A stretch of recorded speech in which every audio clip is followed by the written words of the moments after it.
Olá! Apesar de campanhas de conscientização sobre a importância da humanização no parto, os relatos de violência e descaso com mães e bebês ainda são comuns.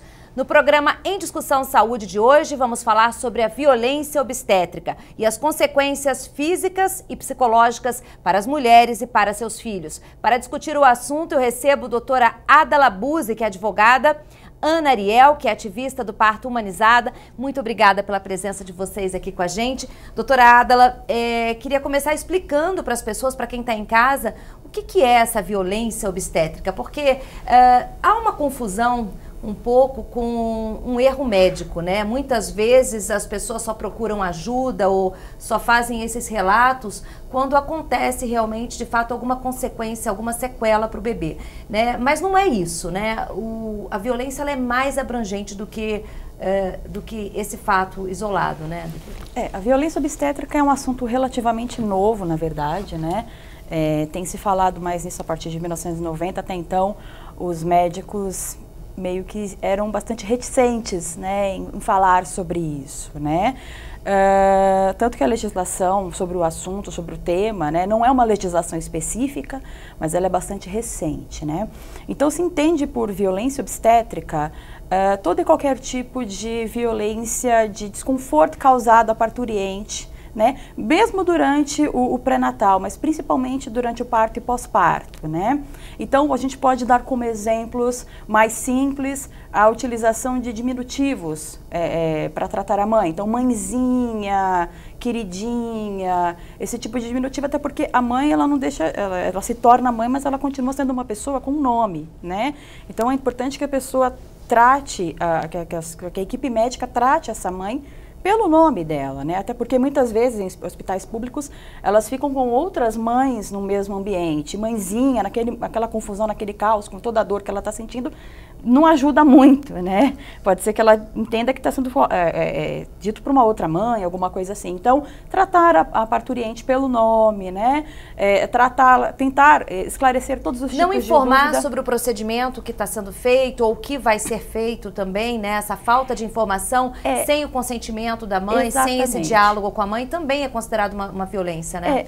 A utilização, por exemplo, da episiotomia sem autorização da mãe, né? O que é episiotomia? Aquele corte da membrana que liga a vagina ao ânus, né? A mãe tem, por mais que seja um procedimento emergencial, porque pode correr o risco de laceração durante o parto, a mãe, ela tem que ser inquirida a respeito, tem que ser questionada a respeito se ela autoriza ou não autoriza, né? A ocitocina sintética sem para aceleração do parto, para acelerar o parto, descolamento de membranas, né? Utilização de hormônio para aceleração do parto, hormônios os mais variados, né?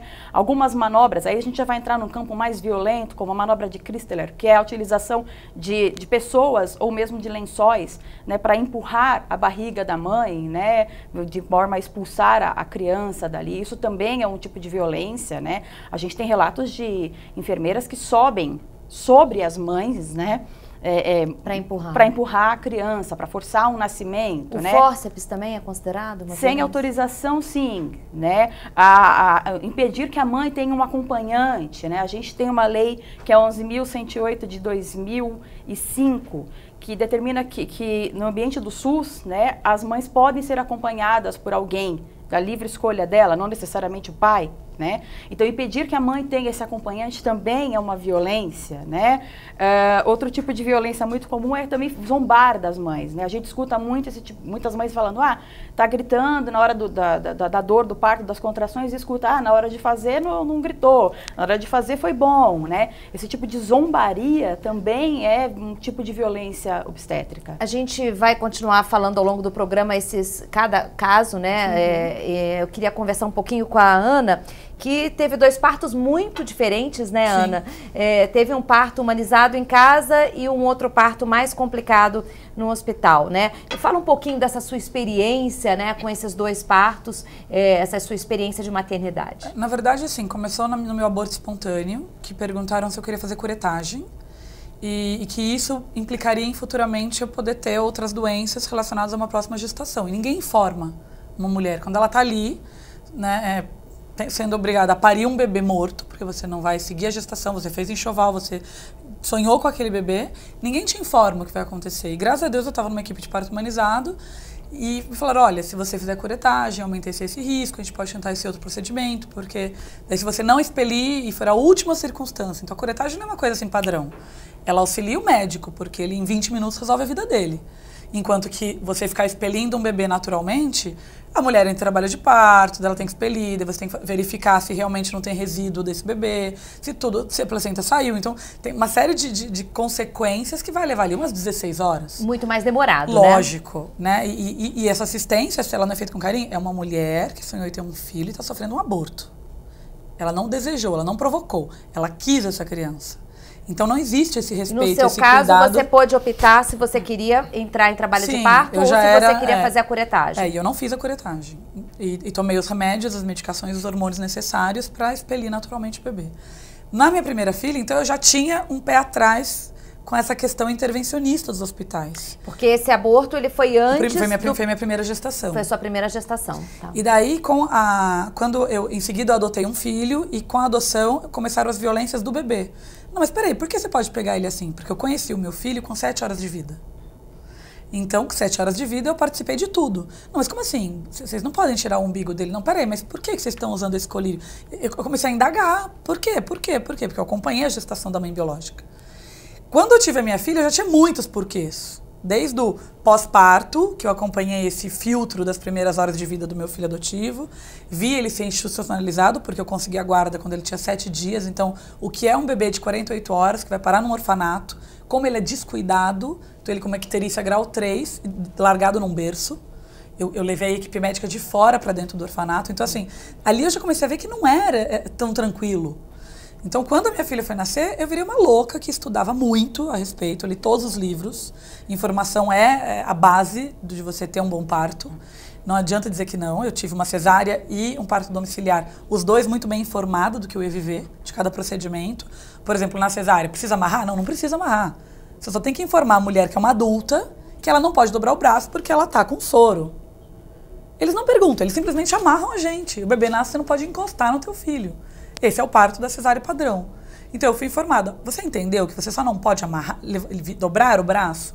Ao menos que o médico já tenha tirado o catéter, sei lá o que eles colocam, para você pegar seu filho no colo? E claro que eu entendi, eu sou uma adulta.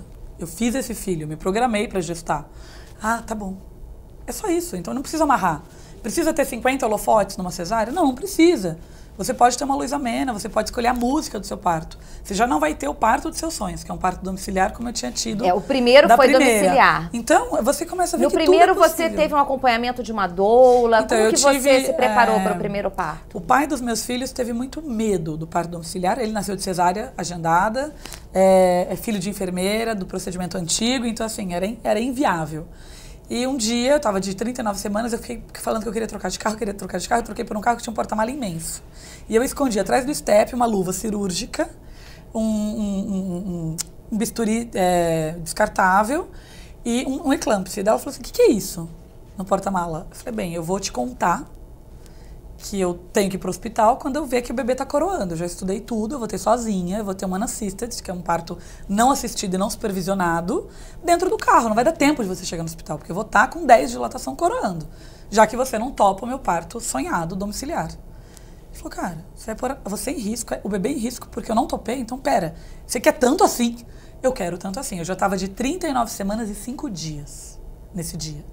Daí eu conheci a Ana Paula Caldas, que foi a minha neonatal nos 2 partos, tanto domiciliar quanto na minha equipe de parto, né, de cesárea necessária. E conheci a Ana Cris Duarte, que coordena o GAMA, que é o Grupo de Apoio à Maternidade Ativa, que foi na minha casa, me explicou tudo e ela não tinha data, porque eu conheci ela no final da gravidez. Então eu peguei uma parteira, que na verdade era uma enfermeira obstétrica, que nunca tinha feito um parto domiciliar na vida. Eu falei, olha, o que eu preciso? Que você pegue o bebê, que você ajude meu marido a cortar o cordão e que você me dê o bebê. Depois você me ajude a expelir a placenta. Eu só preciso de você disso. Porque eu vou ter uma doula muito qualificada e vou ter uma pediatra neonatal que coordenou por 18 anos um hospital muito renomado de neonatologia, que é quem me importa. Eu quero que o bebê seja cuidado imediatamente. Então eu vou ter uma médica, uma enfermeira e uma doula. Meu pai, minha mãe e o marido. Tipo, toda essa galera. Então eu tive um parto domiciliar muito difícil. Ela chegou em quase 42 semanas, ela chegou em 41 semanas e 5 dias, pesando mais de 4 quilos e mais de 51 centímetros. Então, super grande, né? Um bebê era enorme. Um bebezão e eu era uma primogesta. Eu nunca cheguei no final de gestação. Então tinha um medo maior, eu tinha melhores amigas enfermeiras. Hoje as duas são parteiras e obstetriz, mas na época elas não eram. Seu bebê vai ter volta de cordão e vai morrer asfixiado. Seu bebê vai inalar mecone e vai morrer. Não sei o que. Eu falava, gente, para! Eu vou parir, eu estudei, a estatística é ridícula. Não é assim. Isso é conto da carochinha. Vai para um país de primeiro mundo. Isso não existe. O Brasil está fora de si. Eu vou parir. Então eu estava tão decidida que a galera falava, vai parir. Daí eu entrei em trabalho de parto na sexta-feira, com 5 dedos de dilatação, e ela nasceu no domingo. Então eu fiquei 48 horas em trabalho de parto. Foi um trabalho de parto muito longo, eu fiquei 3 horas no expulsivo. Ela teve o que induz os médicos a fazerem o fórceps, que é quando o bebê vira o queixo. E como eu estava na minha casa, não tem fórceps, nem intervenção médica, eles me olharam e falaram, levanta e rebola. Eu falei, eu tô com 10 dias de dilatação, há 2 dias e meio tentando parir. Você quer que eu dance abraçada no meu marido como se nada fosse? Eu já nem conseguia mais ficar na banheira de dor. E daí, literalmente, eu dei 3 reboladas e eu senti a minha filha, encaixando de novo. Em 2 concentrações ela nasceu. Não é tudo história, que a mulher lacera e rasga a vagina, não é assim. Eu tomei 2 pontos de uma laceração natural, porque o corpo está preparado, ele não precisa de episiotomia. Episiotomia é uma violência, a vida sexual de um casal, a vida intestinal de uma mulher, a incontinência urinária, não é uma brincadeira, é uma violência obstétrica. E daí você olha para tudo isso e fala, 2 pontinhos, 1 semana depois ela tirou. 2 horas depois eu tomei meu banho sozinha, no meu banheiro, na minha casa, botei no peito. A minha filha foi conhecer um hospital aos 5 anos de idade de um acidente de piscina. Então, assim, realmente o parto humanizado, ele empodera uma mulher, ele acolhe e aproxima muito um casal, ele torna a família muito próxima, assim, eu recomendo para toda mulher ver a experiência. Doutora Ada, ela tá grávida, né, de 6 meses e começou a estudar muito esse assunto, né, por relatos, por medo, né, como é que surgiu esse interesse em estudar sobre a violência obstétrica, né? Você ficou preocupada? Então, na verdade, eu ouço relatos de violência. Minha mãe, eu sou de uma família com 4 irmãos, eu sou a primeira de 4 irmãos, né?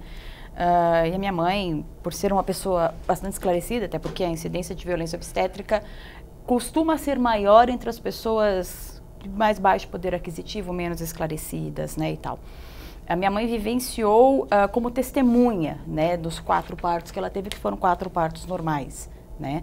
Ela chegou numa das ocasiões num hospital particular, a senhora do lado aguardando para parir, sentindo as dores do parto, e começou era o primeiro filho dela, começando a se exaltar, evidentemente, em razão das dores. A enfermeira disse, para de gritar, você está assustando as outras mães. Se você não parar de gritar, a gente vai fazer mal para o seu bebê. Então, assim, é um trabalho psicológico muito malévolo em cima da mãe, né? E mais recentemente eu tive um caso na própria família, né? A minha cunhada morava em Roma, na Itália. A gente pensa que violência obstétrica é algo inerente ao país subdesenvolvido, exatamente, né? Países de terceiro Isso mundo. também com cultura, porque, por exemplo, Suíça, Dinamarca, França, Canadá, referência de parto humanizado. Exatamente. Mas isso não é toda a Europa. Eu estou te dizendo os países que eu tenho certeza porque eu vi casos de parto. Mas não é qualquer país. A gente teve, na mesma época em que ela deu à luz, uma amiga dela também, praticamente na mesma época, deu à luz também, e teve um tratamento completamente distinto, né? Não uma coisa arraigada à Itália, né? Como ela disse, foi um conjunto de fatores que acabaram culminando naquilo, né? Porque o problema é que você depende, né, de uma equipe multidisciplinar, né? E essa equipe tem que estar muito afinada com você e com uma ideologia única, né? Exatamente. Porque se você tem pessoas ali com objetivos diferentes ou com ideologias diferentes, você não tem essa... Não, eu sofri um processo no muito Ministério complexo. Público da cidade porque eu fui a primeira mulher da cidade que eu morava, que era uma cidade menor, a ter um parto domiciliar, registrada em cartório. Então o cartório se negou a registrar minha filha. Eu falava, eu estou aqui com o termo da pediatra neonatologista, ela tem CRM. Ela acompanhou meu parto. Olha, qual hospital? Eu falava, não tem hospital. rua, tarará, casa tal. Não, eu preciso do hospital. Moça, não tem, então desculpa. Na hora eu fui denunciado, o Ministério Público me atuou e me chamou para uma conversa. Falou, que papo é esse? Eu dei uma aula para a promotora, era uma promotora mulher na época. Ela falou assim, nossa, mas então, você precisa do quê? Né? Eu paguei o parto, eu tinha uma equipe médica, eu tinha um plano B para que hospital eu iria, eu tinha um plano de parto por escrito, registrado em cartório, porque a violência obstétrica é tão alta que a gente já aprende ali na galera de parto humanizado que você tem que fazer por escrito. Você chega no cartório assim, tá aqui, ó, lei número... A do direito acompanhante. 11.108. 11.108, direito ao meu marido entrar. Tá, eu tenho direito ao acompanhante. Primeira coisa, porque ninguém respeita. Eu tô há 23 anos acompanhando mulheres em situação de violência obstétrica na cidade de Campinas, eles não deixam nem o marido entrar, quanto mais um outro acompanhante, uma doula. Doula é assim, só hospital particular. Rede pública, elas olham pra você e falam, ou o marido ou a doula. Daí ela tem que escolher entre quem vai ajudá-la a ter o parto e o pai do filho. Você tem direito a um acompanhante, não a dois. Agora, doutora, essa questão do filho nascer em casa, né, que era muito comum antigamente, todo mundo registrava o filho, parece que se inverteu isso, você tem que chegar com um documento do hospital. Existe alguma lei que determina isso ou foi apenas um caso isolado na cidade dela, que você tem que ter um documento do hospital? Como é que funciona isso? Na verdade, os cartórios, eles não apresentam um conhecimento muito concreto a respeito disso, né?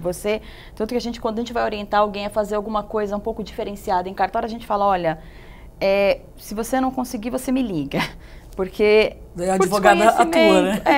Desconhecimento, como ela falou, foi o primeiro parto na cidade dela. É evidente que o cartório estava tratando isso como uma novidade, né? Um fato isolado. É um fato isolado. Então, eles têm sérios receios, né, de sofrer algum tipo de repreensão por parte do judiciário. Então, eles vão, infelizmente, agir dessa forma por desconhecimento, o que é inaceitável, porque eles deveriam ser os primeiros a conhecer a respeito, na verdade. Você imagina uma pessoa que estudou, que se preparou para esse parto, ser chamada pelo Ministério Público para prestar esclarecimentos, né? Porque teve um filho em casa. Eu estava fazendo mal ao filho. Eu estava fazendo mal à minha filha, sendo que eu estava fazendo exatamente o oposto. Eu não expus ela a colírio de prata, eu não expus ela a vitamina K venal, porque ela pôde tomar a mesma vitamina K oral. Por quê? Porque, claro, se a gente pensar, o que é o colírio de prata? É um colírio que se dá, e ele tem muita importância, porque a mulher, ela, na rede pública, infelizmente, não tem um pré-natal decente, e ela pode, através da gonorreia, deixar essa criança cega ou até morte, né, natalina. Mas uma mulher da classe alta, estudada, vai no ginecologista a cada 6 meses, que tem um mínimo de um plano de saúde. Então essa mulher vai tratar a gonorreia se ela tiver, ou não vai ter gonorreia. Então o bebê não precisa do colírio. Então assim, sabe aquela coisa de você falar, mas isso é para todo mundo? Não, isso é para o SUS. Isso, a OMS, o Organização Mundial de Saúde, coloca como regra no mundo para países como a África. Daí a gente que está lá tendo um filho no Einstein, no São Luís, faz o nosso filho, que não está exposto a nenhuma dessas doenças, passar pelo mesmo procedimento. A vitamina K é o quê? É uma falta de vitamina no fígado. Beleza, todo bebê precisa dela. Como a rede pública, você não tem como acompanhar que ela volte uma vez por semana para dar essa vitamina, eles dão uma dose cavalar na coxa da criança, e ela é oleosa, dói mais do que uma bezetacil, quem já tomou bezetacil aqui está acompanhando sabe do que eu estou falando, num bebê recém-nascido de 2, 3 horas de vida. Sendo que eu posso dar uma gotinha na colher uma vez por semana. É só me dizer. Eu não vou deixar de dar, é minha filha, eu quero que ela cresça, eu quero que ela tenha vida.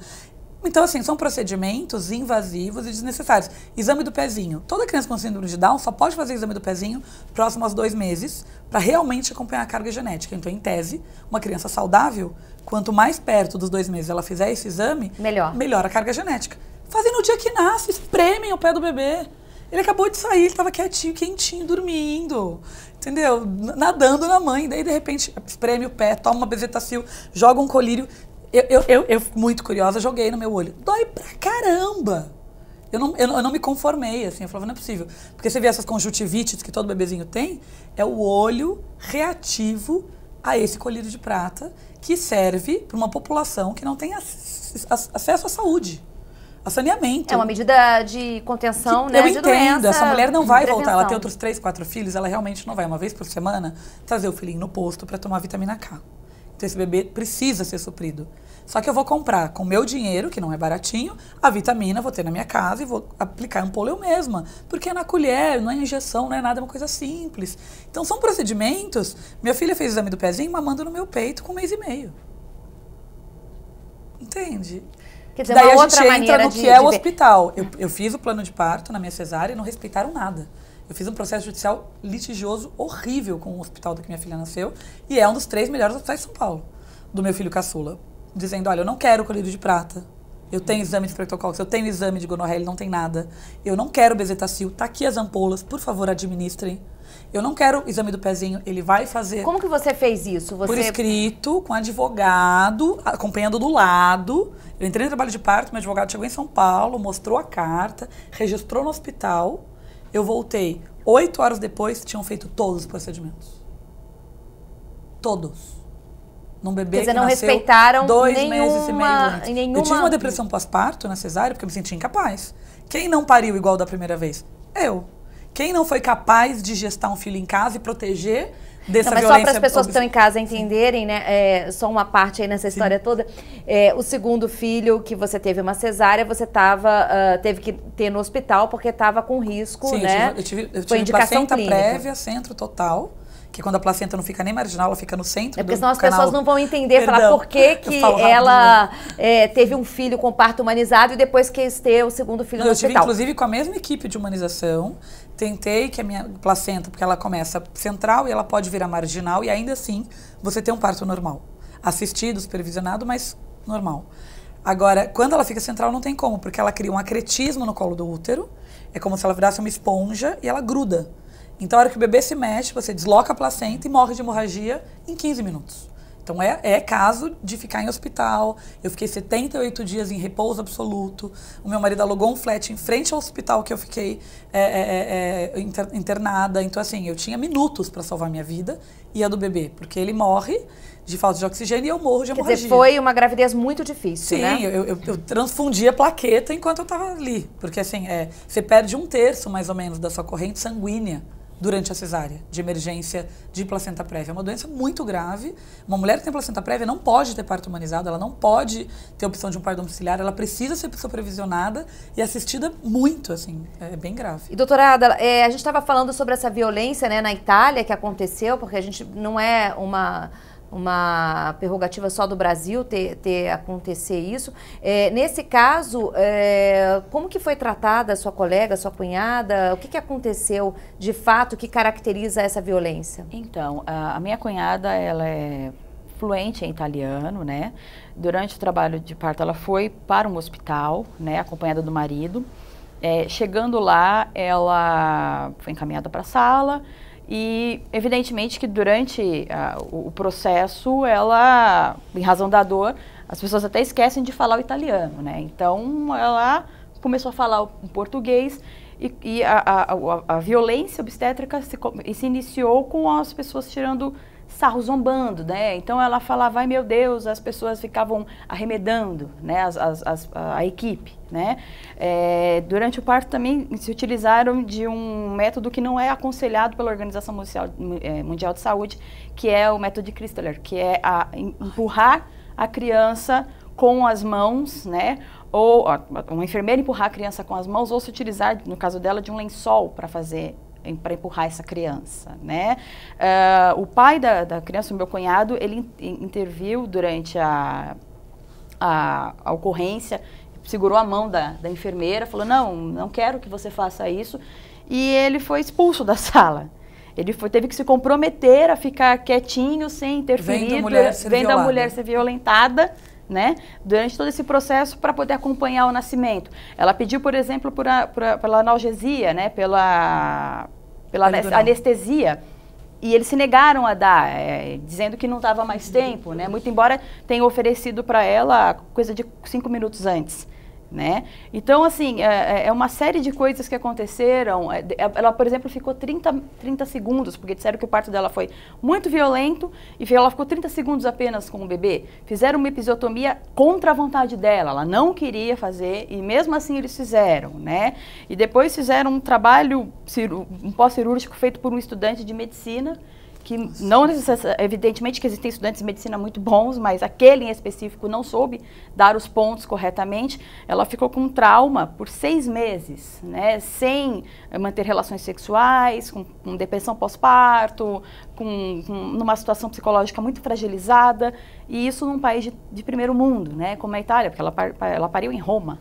Né? Então, assim, a gente pensa que é uma coisa inerente ao Brasil, mas a gente vê isso em outros países, né? Agora, a senhora acha que a violência obstétrica está relacionada com a questão do parto humanizado? Quando a gente chama de parto humanizado, eu estou querendo falar do parto normal, não humanizado, mas do parto normal que acontece nos hospitais públicos, ou ela está relacionada também com a cesariana? Ela tem um índice de prevalência aí com relação ou cesariana ou parto normal? A própria utilização da cesárea como uma metodologia mais fácil é um tipo de violência obstétrica, né? O Brasil, ele é o segundo, ele está em segundo lugar no ranking de países que mais fazem cesáreas, com 55,6%. A gente só está atrás da República Dominicana, contra 25% na Europa e quase 33% nos Estados Unidos de cesáreas, né? Então, a gente vê, recentemente eu estive conversando com uma pessoa, uma manicure, né, que era o 3º filho dela, e ela disse que no segundo filho, durante o segundo parto, no hospital público da Rede SUS, né, a médica chegou e disse assim para as mães que estavam aguardando naquela sala de pré-parto, né? Olha, mãezinhas, já é a primeira violência obstétrica, né? Ninguém aqui vai sofrer dor. Parto não é para sofredor. Eu entendo que, como a pessoa diz, parto não é para sofredor, vamos utilizar a raquiana, a epidural, né? Vamos utilizar de uma anestesia. Não, todo mundo aqui vai fazer cesárea. Então, assim, ela era plantonista, o que ela fez? Basicamente, enfileirou as mães, né? Que é isso que eu imagino, né? Passou o bisturi em todas, fez uma cesárea e foi embora, em tempo de talvez ver a novela, né? Porque essa é a pressa que a gente tem, que a gente vê nos hospitais por parte dos médicos, né? Eles querem facilitar, como bem disse como é o seu nome? Ana. A Ana. Eles querem facilitar a vida deles, e não a da parturiente, ela vai ter 30 minutos. Sim, contra 10 a 12 horas, às vezes, de um parto. Né? Então, quer dizer, a pressa e a cultura da gente, né? Essa cultura tem porque a média mínima muito. De trabalho de parto é de 4 a 16 horas. Eu tô acima da média e tem mulheres que parem rapidinho. Mas entre 4 a 16 é a média. Vamos falar um pouquinho dessa questão cultural, da pressa, da questão das camadas sociais, do que está relacionado com tudo isso no próximo bloco, tá bom? O programa Em Discussão Saúde vai para um rápido intervalo, não sai daí, a gente volta já já.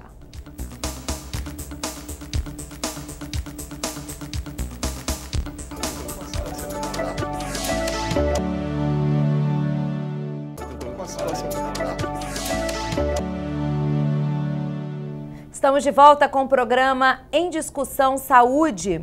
Nesse bloco, a gente conversa sobre a importância do parto humanizado. Além das nossas convidadas que já estão aqui, agora nós recebemos Daniela Andretto, que é psicóloga e doula da Casa Moara. Muito obrigada pela sua presença aqui. Queria começar, Daniela, explicando para as pessoas que estão em casa qual é a diferença do parto normal e do parto humanizado. Tá joia. Obrigada pelo convite. O parto humanizado é o parto onde se é respeitado o atendimento individualizado e também baseado em evidências, ou seja, respeitando o ritmo da mulher, o ritmo do processo fisiológico da mulher. O parto normal ele pode estar dentro do humanizado, assim como se um parto normal, onde consta que na evolução essa mulher vai ter uma indicação, por exemplo, de cesárea, uma indicação real de cesárea, pode ser uma cesárea também e pode ser um parto humanizado que virou uma cesárea. Mas o parto humanizado se caracteriza pelo atendimento individualizado e baseado em evidência. Com uma equipe, ele tem que ser preparado com muita antecedência, né? Ela tem que tomar essa decisão meses antes, durante o pré-natal, escolher essa equipe. Necessariamente ele é feito por uma doula. Como é que funciona isso na prática? Tá. O parto humanizado ele é composto por uma equipe, né? A mulher pode sim buscar uma equipe que favoreça a ideia do parto humanizado. Por quê, né? Isso deveria ser normal. Todos os profissionais deveriam... Eu estou pensando, todo mundo deveria ter um parto respeitado. Todos os profissionais deveriam respeitar o ritmo da mulher. E com isso não haveria a preocupação prévia dessa mulher ter que escolher um profissional que esteja alinhado com isso. Como nos outros países, que todas as mulheres, né, grande parte das mulheres, vai seguir seu parto e não vai ter problema com essa coisa da busca busca do profissional. Então, aqui no Brasil, temos que ter essa procura prévia para que você garanta que vai acontecer. Não é uma prática do nosso país e não é um acho, né? É uma questão de estatística. A gente é o país com o maior número de cesarianas do mundo. Então, num país onde tem o maior número de cesarianas no mundo, as pacientes têm sim que procurar profissionais mais apropriados. Daniela, por que você acha que a gente foi para esse caminho, né, do maior índice de cesáreas do mundo? Acho que são várias construções, né, são variáveis. Nós temos aí uma questão de gênero associada, nós temos uma questão comercial também, financeira, né, pois você vai ficar um dia e meio num parto, possivelmente, e economicamente isso às vezes não é rentável para os profissionais, né? Mas existe essa variável, acho que uma questão financeira, existe uma questão também dos convênios, onde esse profissional também não é ressarcido pelo sistema, que financeiramente também seja melhor, né? O profissional deveria também ganhar mais por acompanhar um parto normal e hoje a diferença para uma cesárea é muito pequena. A remuneração hoje A remuneração, ela é menor do parto normal? Não é menor, é um pouco maior, mas é muito pouco maior. Você pensar que ele vai ficar 16, 30 horas com uma mulher? E em 30 minutos ele resolve. Quer dizer, então a gente pode dizer que o parto normal, o parto humanizado, enfim, o que não é cesariana, ele é mal remunerado pela dedicação que o profissional tem que ter, pela essa equipe, né, a disponibilidade que essa equipe tem que ter com a parturiente? Sim, isso ainda é também uma questão de briga mesmo, né, dentro das agências reguladoras para que possa ter uma remuneração maior para os profissionais, mas não é só essa questão, né, acho que tem uma questão ética também de você, do profissional, ir para esse caminho, né, de ser mais rentável, de ser mais fácil, de ter uma agenda mais controlada, né, e de acreditar no parto normal. A gente também tem a questão acadêmica. A academia também precisa se reestruturar, precisa colocar obstetrizes na formação, né, precisa colocar outros profissionais que integrem essa formação. Ana, pela sua experiência aí com esses dois partos, pelas amigas que você tem, pelo que você já estudou, você acha que a mulher brasileira também tem essa preferência pela cesárea? Isso é induzido pelos médicos? Você acredita que isso tenha uma relação muito de interesse do ginecologista e de uma equipe que vai levando para esse caminho? Eu tive uma cesárea atípica, né? Que é a cesárea de fato que representa os 5% das mulheres que de fato precisam de uma cesárea. Então, quando o Jorge Kuhn, que foi o meu médico, fez o meu parto, era um parto de muito risco. Então eu tive o Jorge, a Memo, a Kátia Chuba, assim, uma equipe inteira, a Ana Cris Duarte, toda a galera humanizada. Então eu pude escolher a minha música, eu pude escolher não ser amarrada, eu pude ver o meu filho. Ele nasceu muito prematuro, precisou ir imediatamente para a UTI, mas realmente eu participei disso. E a violência obstétrica em mim começou quando toda a minha equipe foi embora e eu fiquei no pós-parto, do lado do monte de grávida de cesárea letiva. Então elas estavam ali. Porque, nossa, eu vi, já estava de 8 meses e meio, meu médico falou que eu já podia tirar, porque ele estava com 2 quilos e tanto, já era suficiente, assim, eu nem engordei muito, nem tive estria. Eu olhava pro lado. Eu escolhi o parto baseado naquele buffet X, porque senão eu não ia conseguir data. E o meu primo, não sei das quantas, vai chegar no país. Então, assim, as pessoas agendam cesárea pelas coisas mais fúteis do mundo. Pra não engordar, pra marcar buffet no dia seguinte, no ano seguinte. Então, assim, porque é o dia do aniversário do marido. Umas coisas que você fala, é ridículo. Esse bebê não escolheu passar por tudo aquilo. E eu fui ficando agoniada, comecei a ficar muito nervosa. Ali começou o meu processo de ansiedade. Na época, colocaram uma espécie de um peso na minha barriga, porque minha cesárea demorou muito. E eu falei pra enfermeira, eu falei, olha, meu médico falou que eu tinha que ficar com esse peso um pouquinho, mas daí eu já posso... Eu quero conhecer meu filho. Não, só amanhã, quando ele vir disser que você pode tirar esse peso. Eu falei, não, isso não existe. E ele foi para um outro parto. E daí a gente tentando achar equipe. Eu tava numa cesárea que durou muito, porque ele teve que... foi um procedimento longo, uma cesárea ajuda 30 minutos, a minha levou 1h30, função de plaqueta, foi um parto muito difícil. E eu capotei de anestesia, dormi. Acordei uma meia-noite chorando, meu filho tinha nascido 3, 4 da tarde, falei, por favor, eu quero ver o meu filho. Olha, essa médica não deixou prescrito. Eu falei, então liguem pra ele.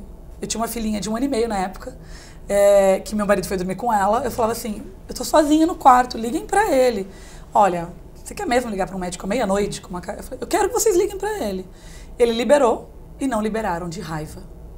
Daí só no outro plantão, às 8 da manhã, eu pude conhecer o meu filho. Então assim, conhecer de tocar nele. Então assim, eu choro até hoje quando eu penso nisso. É o tipo da violência que fala, nenhuma mulher pode passar por isso. Num hospital de altíssimo nível, como Einstein, São Luís, em São Paulo. E a gente passa por isso. Eu entrei no hospital, ele não tava com nenhum antibiótico, ele estava bem. E a médica era uma médica bem legal, a pediatra anel da época. Eu tinha a minha pediatra anel, ela não pode entrar na UTI. Então a sua médica pediatra, quando o bebê vai para UTI, ela não tem acesso, ela fica ali meio tentando tatear. Que foi a Ana Paula Caldas, e ela falou, Ana, tá tudo bem, ele tem mais de 2 quilos, eu engordei 28 quilos na gravidez, tinha pouso absoluto, então o bebê também engordou. E tá tudo bem. Mudou o plantão, entrou uma pediatra anel que simplesmente furou o meu filho em 11 lugares, procurando uma veia. 11 lugares. Isso porque ela já tinha feito a violência de fazer exame do pezinho, colírio de prata, vitamina K. Não querem saber. Eu tinha plano de parto escrito com o advogado na porta. Não me respeitaram. Em nada. Eu já estava assim, num grau de desrespeito. Entrei, ele estava entubado e com o antibiótico via umbigo. Então já tinham tirado o umbigo do meu filho naquela circunstância, que é uma coisa que você espera, 2, 3 dias cair sozinho, daí você guarda, enfim, cada mãe tem um ritual, né? Eu olhei e falei, como assim? Por quê? É uma máfia de plano de saúde. Porque dá dinheiro, meu plano é top, eu tinha quarto individual naquela ala que você paga R$2.000 a mais por dia pra ficar com uma antessala pra você ter mais visita. Então eles falaram, essa é a típica mãezinha que vai dar dinheiro pra gente. Então vamos botar ele no antibiótico. Simples assim. Eu entrei com uma ação judicial de alta pedido, que é quando você pede uma transferência contra o consentimento do médico, pedindo para sair do hospital com essa criança. Não me deram. Eu entrei com uma liminar no Ministério Público, eles revogaram, disseram que eu não podia, que eu ia expor meu filho em risco. Minha pediatra entrou com tudo, falou, olha, ela vai tirar essa criança, ela vai alugar um jatinho móvel, ela me contrata com o pediatra anel e eu vou transferir para um hospital que vai tirar esse bebê do antibiótico e desentubar para ele mamar. Ele não precisa disso tudo. Porque ele passou 2 dias com oxigênio normal, daí fizeram tudo isso do nada. Ah, mas é preventivo. Não, preventivo? Você entuba uma criança, dá antibiótico. E a gente tanto conseguiu provar que era errado, que quando voltou ao plantonista anterior, antibióticos são 7 ou 10 dias, não lembro. Tem de 7, tem de 10. Tiraram com 4 dias. Se realmente fosse uma necessidade, ninguém tira com 4 dias. Eles iam bater na frente e dizer, é uma necessidade, seu filho precisa disso, são 7 dias o procedimento. Tiraram com 4. Doutora, os casos de violência obstétrica, eles podem ser recorridos na justiça? Como é que você pode, as mães podem denunciar? Aonde essas mães podem procurar socorro? É preciso que a gente, primeiro, esclareça um ponto, que é assim, a realidade da maior parte das brasileiras, no Brasil afora, infelizmente, é completamente dispare da realidade, por exemplo, da Ana, que teve toda uma assistência num hospital de primeiro mundo. Meu parto custou R$25 mil. Exatamente. Isso sem contar, porque eu tinha um plano que custa quanto por mês? Então, assim, as mulheres, elas chegam no hospital completamente desorientadas e elas estão num momento de muita carência, né? Então, qualquer cuidado, qualquer coisa que ela receba já é visto como um auxílio, né? Mesmo a utilização do termo mãezinha, que a gente já sabe que, apesar de ser menos gravoso do que as violências obstétricas, como a manobra de Christler, etc., que a gente já mencionou, também é um tipo de violência. Então, as mulheres, sim, elas podem recorrer ao judiciário, né? O que a gente recomenda é que elas se antecipem e estudem, mesmo as pessoas que não têm tanto conhecimento, de uma classe social não tão elevada, uma pessoa de baixa renda e tudo mais, é importante que ela leia a respeito, que ela se instrua a respeito, né? Porque, como bem pontuou a Ana, existe uma máquina de fazer partos. A cópia do prontuário do hospital é muito importante para que tenha-se a descrição de tudo que foi feito, todos os procedimentos, todos os medicamentos que foram ministrados. Acho que o primeiro passo que a mãe tem que ter é o seguinte, se ela não tiver, evidentemente, o auxílio de um advogado, porque vai ser complicado ter um advogado para levar a porta. Pagar até um advogado. Exato. Se ela não tiver auxílio de um advogado, ela pode registrar de próprio punho mesmo, né, num papel, o que ela gostaria que fosse feito durante o parto. Então, é óbvio que parto cesárea não é uma opção, né, um último recurso, né, o correto é o parto normal, até pelo próprio nome, né. Então, se ela opta pelo parto normal, se ela gostaria, se ela faz questão de um parto normal, mencionar que ela dá preferência para aquilo, se ela quer ser anestesiada durante o procedimento, se ela gostaria que fosse feito, se fosse necessário, um epísio, se ela autoriza ou não esse tipo de procedimento, tudo antes, porque no calor da hora ela não vai ter esse tipo de assistência. O segundo conselho que a gente pode dar é ir acompanhada de alguém que tenha uma desenvoltura, que saiba conversar, que possa e que esteja previamente orientada em relação às vontades, aos desejos da mãe, né? E que possa intervir caso haja alguma necessidade, se for o caso até chamando a polícia, né? E o terceiro é importante que esse registro que ela faça por escrito, que de preferência, quando ela dê entrada no hospital, né, para o trabalho de parto, que ela colha a assinatura de alguém, de alguma enfermeira, de algum médico. Eu sei, eles podem se negar a assinar, infelizmente, né? Não é uma cultura muito conhecida, mas ela estar com uma pessoa é uma testemunha, isso pode ajudar bastante. Foto, porque na porta de cada mudança de plantão, eles colocam a ficha do médico que está de plantão. Então, o que eu fazia era, cada mudança de plantão, eu fotografava quem estava cuidando do meu filho, quem estava supervisionando, o que estava acontecendo, porque eu não queria dar fórmula. Eles queriam dar fórmula sintética para o meu filho. Eu falava, não, ele vai mamar leite materno, ele vai mamar o meu colostro.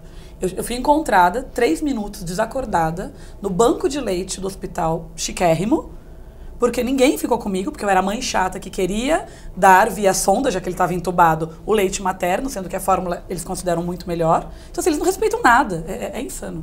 Agora, Daniela, você acha que é possível ter realmente, a gente tem hospitais do SUS aqui em São Paulo ou em outros estados que estão focados mesmo no parto humanizado, que são referência com relação ao parto humanizado.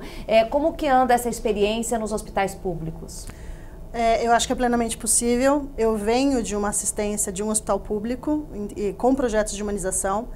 É possível, sim. Eu acho que uma das coisas que mais atuais que tem se ajudado nisso é o projeto de doulas no SUS, né? Então, profissionais que fazem um acompanhamento profissional dessa mulher, trabalhando o bem-estar da mulher, que é esse papel da doula, né? Um apoio físico e emocional durante o parto, com foco no bem-estar da mulher.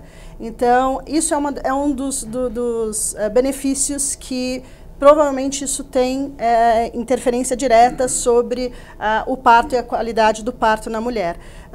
Profissionais bons a gente tem em qualquer lugar, o SUS, né, tem essa capacidade, mas de fato a gente tem que trabalhar com políticas públicas que vão favorecer, não só no privado como no SUS, né? Então, se a gente tem políticas públicas que reforcem os índices, né, sobre o que é violência obstétrica, sobre o que é um bom atendimento, né, a gente vai ter uma resposta melhor, né? Então, a gente tem, inclusive, aqui na Assembleia Legislativa, em discussão, um projeto de lei de autoria da deputada Alessi Brandão, sim, que trata dessa questão da violência obstétrica, né? O projeto ainda está em tramitação aqui, ainda não foi aprovado, mas os atos, né, doutora, podem ser, independente da lei, denunciados, podem ser considerados crimes. Aí a gente tem uma legislação no Código específicas que tratam disso. A gente tem a Constituição Federal, o artigo 5º, né? Ele proíbe a tortura, ele garante o tratamento com dignidade, independentemente da pessoa. Então, não é porque você está gestante, que você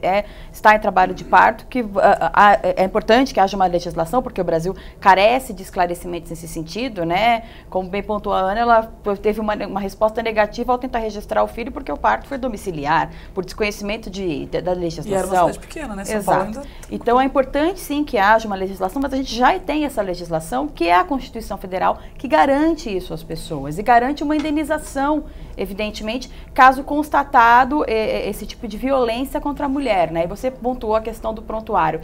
É um direito da mãe levar o prontuário, não só dela, como também o prontuário do bebê, uma cópia desse prontuário, né? Levar consigo, ela pode exigir, se negarem, ela pode... a gente recomenda que se chame a polícia ou que se busque o auxílio de um advogado posteriormente. Doutor, esse crime prescreve? Então, a questão da prescrição... Até prescreve, mas ele é bem longa, dá tempo suficiente para a pessoa pensar a respeito. Exato. É que muitas vezes as mães buscam o auxílio apenas quando a criança apresenta uma sequela. Né? E esse assunto, por ser desconhecido, como eu bem disse no começo, foi começado a ser tratado isso em 1990, começaram a se falar em violência obstétrica em 1990. Existe uma portaria do Ministério da Saúde, que é a 569 de 2000, que é de 2000, garantindo aí é muito recente, né? A atenção da saúde pública para essa questão é muito recente. Daniela queria dar uma palavrinha sobre violência. Seguindo o pensamento da doutora, o que é importante com que, por exemplo, a academia já estude isso, formadores de futuros profissionais, é entender o conceito de violência, né? A partir do momento que se não entende que violência é você passar por cima dos próprios desejos da paciente e do respeito fisiológico, você já tem um ato de violência, né? Então, acho que a questão é entender o conceito de violência sobre essa questão de passar por cima da própria fisiologia e dos desejos da mulher. Porque a mulher pode sim, por exemplo, até que um parto normal, humanizado, se caminhe para a cesárea, mas se essa mulher está sendo atendida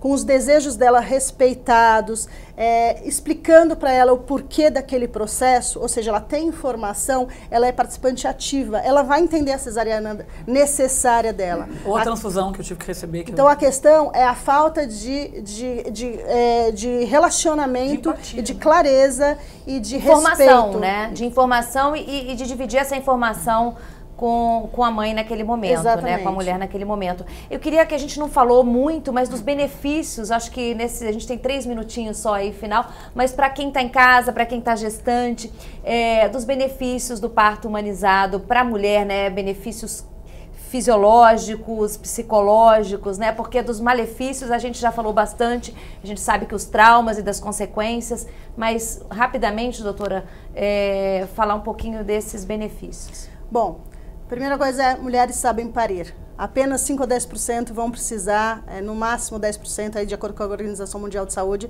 vão precisar. Então, mulheres ficam satisfeitas em poder parir, mulheres gostam de parir. Então, satisfação com a experiência pessoal, né? Mulheres que têm um parto com liberação de ocitocina, essas mulheres amamentam mais no pós-parto, têm índices de menor violência na família quando se tem um parto normal, índices de menor depressão pós-parto, índices menores de diabetes, de pressão alta, tudo voltado para a experiência de parto. Imunidade deste bebê que vai passar pelo canal vaginal também vai desenvolver imunidade ao longo da vida. Já temos estudos também voltados para inteligência, né, de bebês que nascem por parto normal, também vão desenvolvendo índices de inteligência, isso já comprovado em evidência científica. Então, saúde emocionalmente, intelectualmente, em termos também de proteção, não só para o corpo da mulher, também para o corpo do bebê. E a mulher que deseja isso tudo para ela, né, que quer fazer esse parto humanizado, ela tem que começar a procurar essa equipe, ela precisa exatamente assim de uma doula, o que ela precisa fazer para poder conquistar tudo isso? Joia. No nosso país, essa mulher precisa se informar. Não existe a ideia de ir para um parto sem saber onde que ela está, se enfiando, isso não é possível. Então, assim, estudar, ler bastante, procurar grupos de discussão sobre parto normal. Hoje a gente tem a internet a nosso favor, então estudar.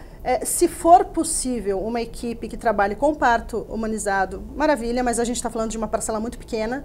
Então, sim, hospitais do SUS que tenham projetos de humanização, que tenham salas de parto voltadas para parto humanizado. Então, essa mulher é importante que ela sim procure informação. Porque ela, sabendo que ela pode parir, sabendo que ela é capaz, ela vai enfrentar e tendo parceiras ao seu lado para enfrentar isso. Eu queria muito agradecer a presença de vocês. Infelizmente, nosso tempo acabou. O assunto tem muita coisa para falar, mas a gente está chegando ao fim. Muito obrigada pela presença de todas aqui hoje. Obrigada. O programa Em Discussão Saúde termina aqui. Se você quiser rever essa entrevista, é só acessar o nosso canal no YouTube. Muito obrigada pela sua companhia e até o nosso próximo encontro.